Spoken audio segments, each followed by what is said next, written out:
હમણાં તો લગ્ન ગાળો છે તો અમુક અમુક તો ગુલાબ જાંબુ ખાતા હોય તો આપણે એમ થાય કે ગળે છે કે ખાય છે. મેં કીધું કામ મને કે ખાલી દબાવીએ ને તો પટદી ને અંદર વયું જાય છે. 45 ખાઈ જાય. બોલો ઓલી નવી નવી દીકરી જે પરણીને આવેલી ને બિચારીને 3-4 દી થયેલા એટલે એમ થયું કે હું તાજી પરણીને આવી છું, આ ઘર મારા માટે નવું છે, પણ મારે ધીરે ધીરે ઘરનું કામ લેવું જોઈએ. એટલે રસોડામાં નણંદબા રોટલા કરતા હતા, ત્યાં જઈને આ ભાભી બિચારા સારી દીકરી, ખાનદાન બાપની દીકરી, એટલે નણંદે સારા. નણંદે જઈને કીધું નણંદા પ્લીઝ ઊભા થઈ જાઓ, હવે મને રોટલા કરવા ગયો. એટલે નણંદે સારા હતા. કીધું ના ભાભી હમણાં હરો ફરો, વડીલોને મળો, તમારા હાથને જે મહેંદી નથી હુકાણી, પછી તો તમારે જ કામ કરવાનું છે ને, હમણાં રહેવા ગયો. અરે નહીં નણંદા ઉભા થઈ જાવ, પ્લીઝ પ્લીઝ પ્લીઝ નણંદા પ્લીઝ. નણંદને થયું કે ભાભી કડે સડવાની થઈ છે કે પણ ભાભી તમે મને પ્લીઝ પ્લીઝ ન કરો, મારે પરણીને પછી બીજે જવાનું જ છે, પછી આ ઘરનું તમામ કામ તમારે કરવાનું છે. તા કે નહીં નણંદબા હવે ઉભા ન થાવ, તમારા ભાઈ ના હમ. હવે ભાઈને હમદે એટલે પછી નણંદબાને ન છૂટકે ઊભું થવું જ પડે. એટલે પછી ભાભી ઊભા છે અને કીધું કે તો મરો આવો. ભાભી મળ્યા રોટલા કરવા. જેવો રોટલો તૈયાર થાય નણંદ બહાર લઈ જાય. 12 રોટલા નણંદબા બારા લઈ ગયા. 13મા લોટનો પીંડો ભાભીના હાથમાં પરસ્યો વળ્યો કે આ ધંધો ન કર્યો તો સારું હતું. પછી ધીમેક દઈને પૂછ્યું કે હે નણંદબા બહાર કેટલું મહેમાન જમે? મહેમાન તો ભાભી 2 દિવસ આવી ગયા બધા. તો કેમ આખું ઘરે ક્યારે જમવા બેસી ગયું? કે ના આખું ઘર બાકી છે હજી. તક તો જમે કેટલા? તક એકલો ખાય. અરે નણંદબા 12 રોટલા તાકી 18 તો આડો પડે. હું એટલે તને વિવેક થી એમ કહેતી હતી કે હમણાં રહેવા દે, પણ તને ઉતાવળ છે એટલે કીધું પેલા ઘરની રૂઢી જોવો, ઘરના સંસ્કાર જોઈ લ્યો. ઓલી નવી નવી વહુ આવીને ન ભાવ, સાસુ મળ્યા ઉપાડ કરવા, વહુ તમે ફળિયામાં આટા મારો છો ઉઘાડા મોઢે, તમને ખબર નથી આ ખોરડું ક્યું છે, ઉઘાડા મોઢે ફરો છો, શરમ આવી જોવે. અમે પરણીને આ ઘરમાં આવ્યા હતા, લાજ જેવા અમે ઘરની બહાર નહોતા નીકળતા. એટલે કીધું કે સ્ટોપ હો સાસુજી, લઈ સ્ટોપ. આવો તો ઝટકો નાખનાર કોઈ આવ્યું જ નથી પહેલી જ વાર. તા તો હાહુ હજળ થઈ ગયા. ઓહો કેમ?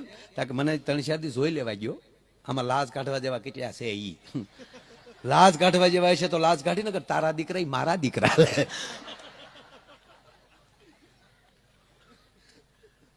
13મા લોટનો પીંડો. એક વચ્ચે એક બીજો કહી દઉં, આ તો આપણે દાંત જ કઢાવવા છે. હા કોઈ મહેમાન આવે છે? કોણ આવે છે? ઠીક એટલે આવ્યા નથી ને હજી? ના ના હા હા આવી તો હું આવે પછી જોક ચાલુ કરું. ઓલો ચાલુ ઓલામાં આપણે પધારો. આપણા લોકલાડીલા ધારાસભ્ય ભાઈ શ્રી અમરીશભાઈ ડેર આવી રહ્યા છે. જોરદાર તાળીના ગડારથી આપણે એમને વધાવો. પધારો પધારો અમરીશભાઈ. વાહ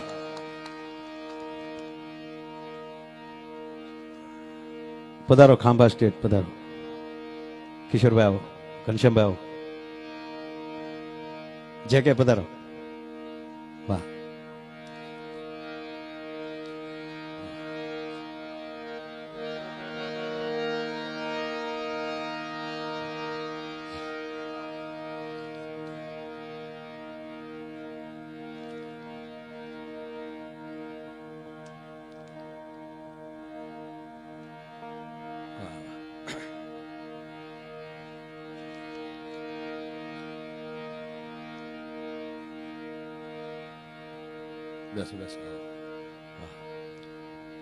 કારણ કે આજના લગ્ન ગાળો બહુ છે મારા, અને અત્યારના લગ્ન જોઈ તો એમ થાય ભાઈ ભાઈ ભાઈ હો શું ડેકોરેશન હરેશભાઈ આવ્યું છે, એવી બગ્યું આવ્યું છે. આપણે એમ થાય પાછા એટલે કે બીજી વાર કોકના લગ્નમાં જાય એમ.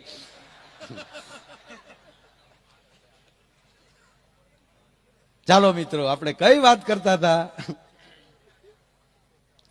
એક ભાઈના પત્ની ટૂંકમાં ગયા રિહામણે, નથી રહેવું કે અને ઓલો મારો દીકરો હટડો ગયા હો, હા મરદ કહેવાય, વૈયા ગયા હો. અને પછી રોજ 11:30 જમ્યા પેલા એક જેટ એની સાસુને ફોન કરે. સાસુમાં બોલો કુમાર શું કરે તમારી દીકરી? ઘરે બેઠા કેમ શું છે? કેદી મૂકવા આવો? કેદી મૂકવા આવું કે ને હાહુ ઉપાડ લેયો. ફોન ન કરતા મહેરબાની કરીને. હા, હવે ફોન કર્યો તો જડબું ભાંગી જાહે. તમારી ડોહી હવે નહીં આવે, નહીં આવે, નહીં આવે કરીને ફોન મૂકી દે. ઓલો રોજ પાછો ફોન કરે, હાઉમાં શું કરે બધા મજામાં, કેદી મૂકવા આવો. કીધું નહીં અમારી દીકરીનો ટાટિયો તમારા ફળિયામાં હવે ન હોય. ઓલો પાછો ફોન મૂકી દે. રોજ આમ ફોન કર્યો. એક દી હાહુએ કંટાળીને એના સસરાને આપ્યો કે આ તમારા જમાઈને સમજાવો. સસરાએ ફોન ઉપાડ્યો સીધો. કુમાર શું કામ હેરાન કરો છો તમારા સાસુને? તમને કઈ એમાં આનંદ આવે છે? બહુ આનંદ આવે. ન્યાલી મારા હાહુ એમ કહે ને કે કોઈ જી નહીં આવે તત મને એમ થાય ભાઈ ભાઈ. પછી જે મને ખાવું ભાવે છે. હવે આને પ્રેમ કહેવાય યાર. 13મા લોટનો પીંડો હાથમાં. અમરીશભાઈ હું ન્યા પહોંચ્યો હતો. 13મા લોટનો પીંડો ને કીધું કે 18 દાડો પડે એટલે હું કહેતી હતી કે નણંદબા હમણાં બધાને બરોબર તમે જોવો પારખો પછી ઘરના કામ કરો. કે 18 ઉલાળે 18 ખાય. તાકે 18 ખાનારો છે કોણ? થાક બીજો કોઈ નહીં. તમને પરણીને આવ્યો ને એ મારો ભાઈ લાધો. તો ઓલી લોટનો ગળિયો કાથરણમાં નાખીને કે તારો ભાઈ લાધો થી મારો ભાઈ લાધો. ડેલિયેથી આવી હતી ને વંડી ઠેકીને ગઈ. અને પાછી એને કહેતી કે તારા ભાઈને કહેજે ખોરાક ઘટાડે ને કે તારી માં બીજી આવે ઈ આમ જાહે. પણ પ્રિય બોલવું સજનતા દાતારી સુરપંત એતા અભ્યાસા ના મિલે વો તો બિના કૃપા ભગવંત. પરમાત્માનું કાર્ય છે. આવો સરસ યજ્ઞ છે. 3 દિવસનો યજ્ઞનો ઉત્સવ. કોક દિવસ સંતોને અથવા તો આવા વૈદિક બ્રાહ્મણોને પૂછજો યજ્ઞનો શું મહત્વ છે. સાહેબ જે યજ્ઞની નજીક હતા અહીંયા કોરોના વાયરસ નથી આવ્યું. જ્યાં યજ્ઞશાળાઓ હતી ત્યાં કોરોના વાયરસ નથી આવ્યું. જેણે ગાયોના ચાણ જ્યાં લીપેલા હતા ત્યાં કોરોના વાયરસની અસર બહુ નથી થઈ સાહેબ. આ મૂળ તત્વ છે આપણું. આપણે તો આ પરગણાના છે. દિવસે હામાં મળતા આવીશું આપણે. બરાબર. તો કાંઈ બોલ્યા પેલા ગંભીરભાઈએ બોલ્યા પેલા હું જ ડાયરેક્ટ ગીતાબેનને વિનંતી કરું. આવો મારો બાપલ્યો અમારા પરગણામાં આપ પધાર્યા છો. જેને મોજ આવે એવા ગીતો ભજનો લઈને આવે. ગીતાબેન રબારી. જોરદાર તાળીના ગળાથી આપણે વધાવો બેન શ્રી ગીતાબેન રબારી. આટલી તાળીએ નો રજૂ કરવાના. બધાના હાથ ઉછાને એકવાર જોરદાર તાળીના ગળા બેન શ્રી ગીતાબેન રબારી. આવો બેન આવો બધા.